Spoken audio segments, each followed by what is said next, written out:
Hi everybody, Kelly Marcus with Pampered Chef here. I am getting ready to make some chicken stock in my quick cooker, and I thought you guys might all like to see how I do that. So let's go ahead and get started.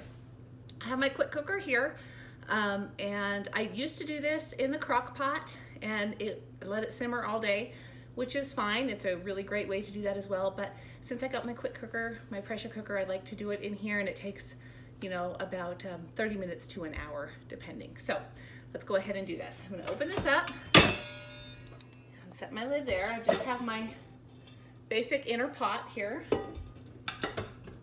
that I'm gonna stick everything in. First thing is we had roasted chicken for dinner the other night. So I'm just taking the bones, carcass, and everything that was left over, and I'm just going to scrape that right into my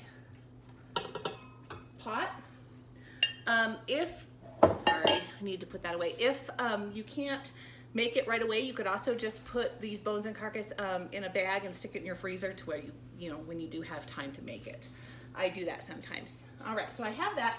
Next thing I'm gonna add is my vegetables. Now, those of you who have been following me for a while know that whenever I cut up vegetables for dinner, I put the leftovers, the remnants, in a bag in my freezer. So this is the ends of onions, carrot peels, celery stalks, broccoli ends, there's some cabbage pieces in here. So basically any vegetables that I cut up, the pieces that I would normally throw in the trash, I put in this bag in my freezer, so when I'm ready to make stock, I have it all there. So I'm just gonna dump that in there as well. And we're almost getting up to that fill line, so I need to make sure I don't go over that fill line. So I'm gonna just kind of squish that down. And then I'm just gonna add some water, of course, in here. And that.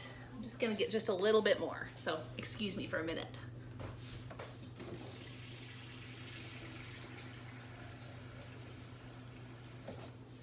All right, putting that in there. Thank you for sticking with me. Right up to the max fill line. Now I like to put some seasoning in my stock, so I'm gonna put a little bit of salt there, and some pepper and some parsley in there, and I just eye it out.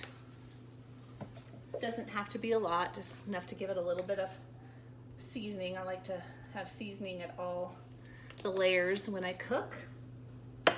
All right, I'm gonna put my lid on my quick cooker here, and I'm gonna make sure that my steam release is flush here and pointed the right direction. And then I'm just gonna come down here and take it over to soup stock, which is 30 minutes. It will take a little while. Sorry, I wasn't in the picture there. It will take a little while to come up to pressure, and hit start. And there we go. Now when it is all done, I will let it release the pressure naturally, so that'll take a few minutes. And then I will drain it into this bowl here and let it cool for a little while. And then I will pour it into some canning jars, leaving about 1 inch to 1.5 inches at the top for expansion, and throw it in the freezer. And then the next time I need some stock, I have some on hand. My kids also really love this when they're sick. I have tried giving them the store-bought kind before, and they do not appreciate that at all. So I like to have some of this in the freezer for when they're sick. It really is very easy on their tummies, and it tastes good. All right, if you have any questions, feel free to stick them in the comments, and I will answer them as soon as I can. Have a great day.